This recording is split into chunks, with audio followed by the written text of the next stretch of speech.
Decimos que es un trastorno emocional. Este trastorno lo padecen,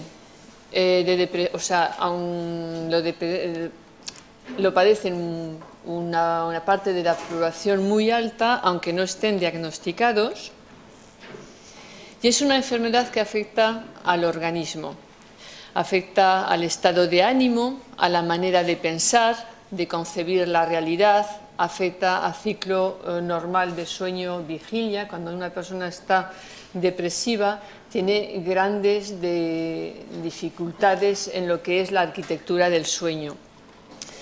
Se altera la visión de cómo uno se valora a sí mismo, hay una falta de autoestima y la forma en que se piensa. Estamos siempre, extrayendo lo negativo de las situaciones y lo negativo de la interacción social, por ejemplo.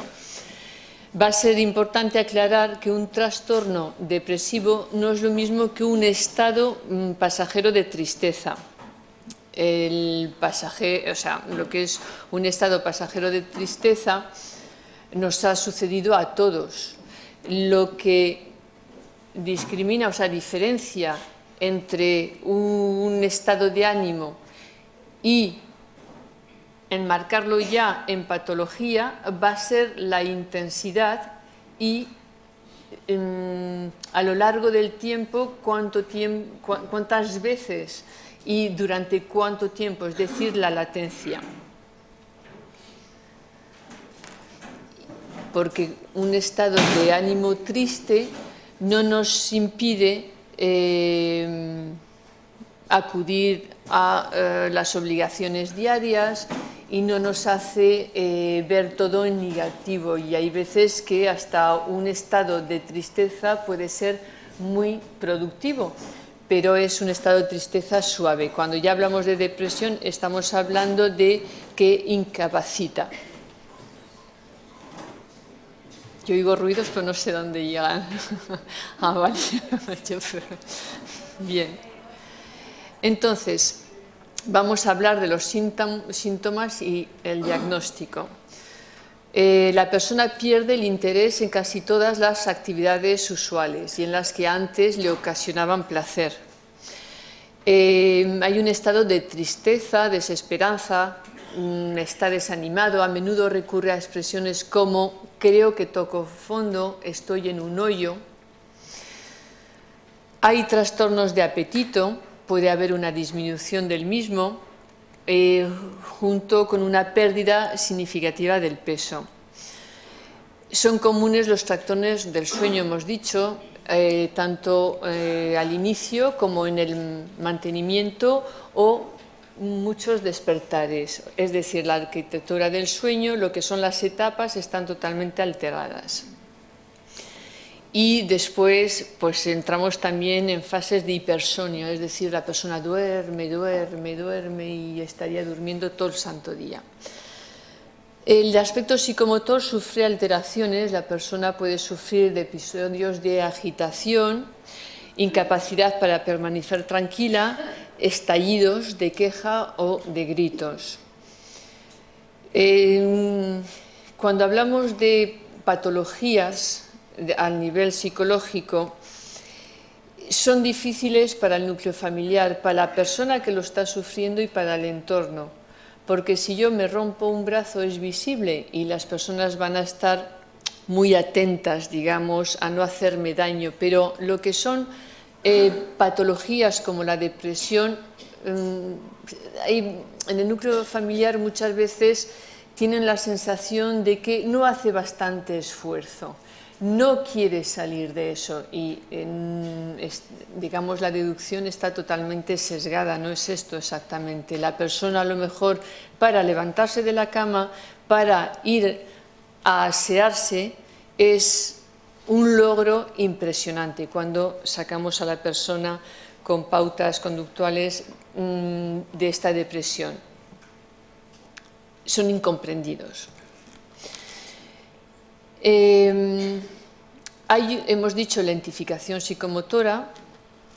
La persona experimenta una fatiga constante, lo que he dicho antes, la tarea más pequeña es muy difícil, imposible de lograr. Cuando pensábamos antes o decíamos que está siempre en negativo, pues sí, el individuo cree que todo lo que ha hecho lo hace mal. Recuerda sus errores, no recordará nada de positivo, magnificando todo lo negativo. Se reprocha incluso detalles mínimos, o sea, es un filtro hecho de tal manera que todo lo bueno que ha hecho, lo mínimo que podría reforzarse, lo obvia, solamente tiene una atención sostenida con lo que se hace mal, con los errores. Es como si se estuviese castigando constantemente. También se presentan síntomas como el llanto frecuente, sentimientos de angustia, irritabilidad, mal genio, preocupación excesiva por la propia salud física, ataques de pánico y fobias. ¿Cuáles son las causas de la depresión? Pues hay factores químicos, hormonales, genéticos, pero genético me gustaría puntualizarlo, porque si digo que es genético, es innato, es decir, no vamos a trabajar para el cambio. Sin embargo, lo que tenemos que tener en cuenta que en el paradigma del conductismo existe lo que se llama aprendizaje vicario, es decir, hago lo que veo en el núcleo familiar y muchas veces pues esa parte genética o esa parte de aprendizaje vicario es muy difícil de delimitarla. No podemos decir es genético, porque muchas veces en consulta entra una persona que comenta, no, mi madre, mis tíos, mis abuelos, o sea, toda la familia. Y esto ya es caerse de brazos y no poner el mínimo esfuerzo, por el simple hecho que si es genético yo no puedo producir ningún cambio conductual, no puedo implicarme. Y eso es bastante desastroso. Causas psicosociales, el entorno en el que crecemos o vivimos. Factores químicos, pues las causas básicas de la depresión están asociadas a anormalidades en la liberación de ciertos neurotransmisores.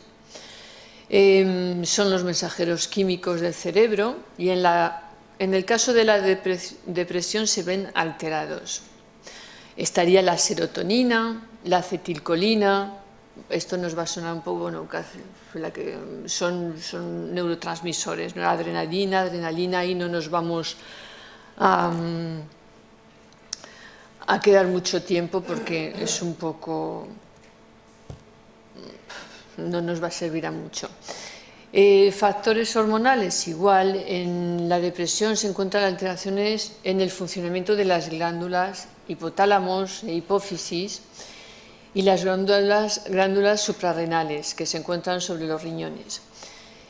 Existe toda una alteración, hay anomalías de la función de las glándulas tiroides, también se ha relacionado con los trastornos del estado de ánimo y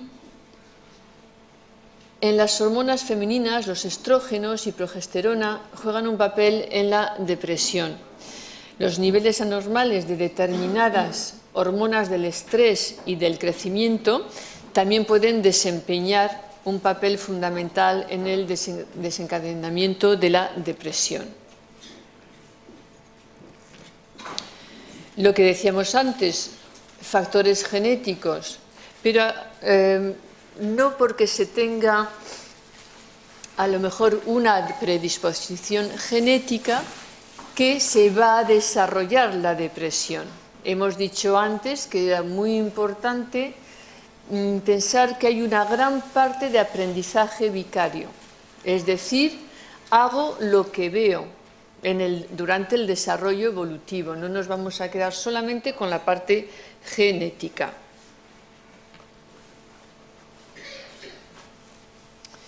Los factores psicosociales. La depresión puede ser la consecuencia o respuesta a determinadas situaciones traumáticas, como la pérdida de un ser querido, enfermedad, divorcio, ante situaciones también de fuerte estrés.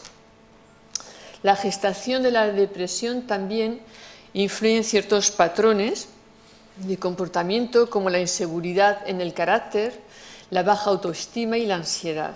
De ahí que sea muy importante el no sobreproteger a los niños, que es cuando ellos cogen una seguridad, una autoestima alta, y sobre todo cuando estamos educando a nuestros hijos o los nietos, intentar ver lo que hacen bien, y viendo lo que hacen bien y reforzando positivamente, vamos a conseguir que esas cosas a lo mejor que no nos gustan tanto o que no hacen sus deberes van a ir progresando. Si solamente focalizamos en lo que hacen mal, no progresan los niños ni los adolescentes, y además hacemos que tengan una autoestima muy pobre.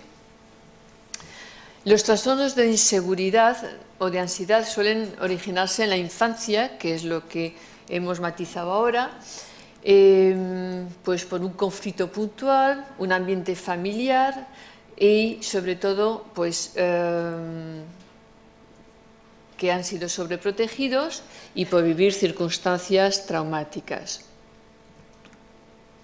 Hay causas médicas, los trastornos médicos generales más depresógenos en el fracaso renal avanzado, el por infarto de miocardio, cáncer, sida. Esto llega a un 20-50% de depresiones.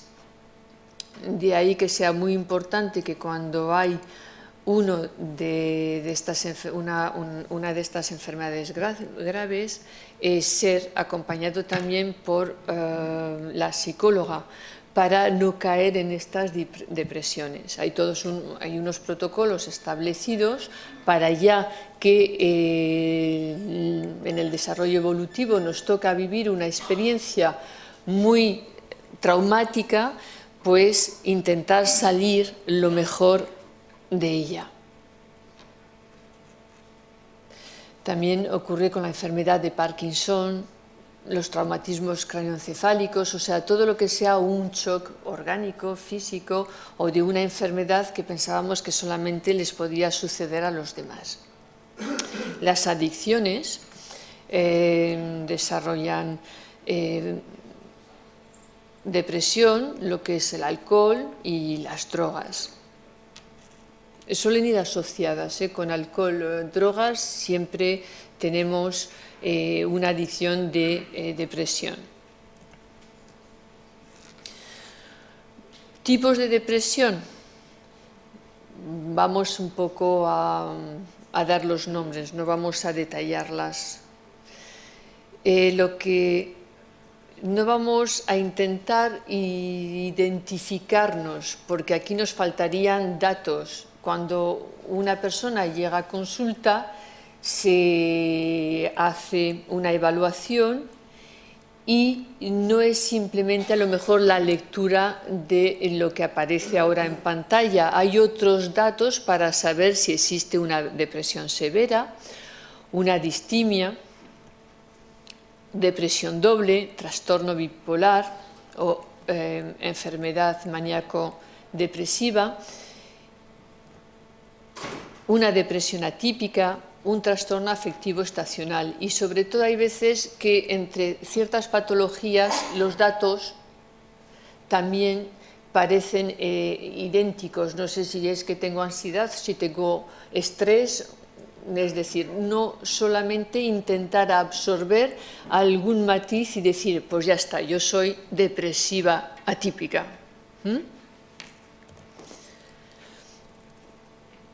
Bueno, esto es cuando el psiquiatra o la psicóloga le dice, voy al fondo de la cuestión. Y claro, pues decirle esto a un depresivo, no me hable del fondo, doctor, que me echo a llorar, ¿no? Por la frase esta típica que ellos suelen repetir. Tratamiento, psicoterapia sin medicación es efectiva, sobre todo cuando lo cogemos a tiempo. Cuando un paciente entra en una consulta de psicología, si la persona necesita medicación, en el Hospital Villamet de los Manzanos trabajamos con un enfoque multidisciplinar, entonces siempre hay el facultativo para el seguimiento a nivel medicación. Si no lo necesita, si sería un caso solamente de medicación, cosa que no sucede nunca, pues lo mandaríamos, pero normalmente siempre el apoyo psicológico es constructivo. Bien, pues siempre la psicoterapia puede ayudar al paciente a solucionar sus conflictos, expresar sus problemas. La mayoría de los pacientes obtienen un resultado óptimo con un tratamiento psicoterapéutico y obtienen un alivio relativamente rápido. Relativamente, ¿por qué? Porque no todos funcionamos de la misma manera, no todos nos implicamos igual. Lo que sí tenemos que tener claro es que cuanto antes se reacciona, más rápido llegaremos a unos resultados. Y reaccionar o darse cuenta que tenemos un familiar que no está bien, se le puede proponer, pero nunca imponer, porque un paciente que ha entrado en consulta por obligación, o la psicóloga consigue que se implique, o si no, no sirve de nada. ¿Y qué van a aprender? Pues si ha habido un shock traumático, el shock está ahí, lo que vamos a aprender es a enfrentar mejor los problemas de la vida, y en este caso los que incluyen en la depresión. A ver.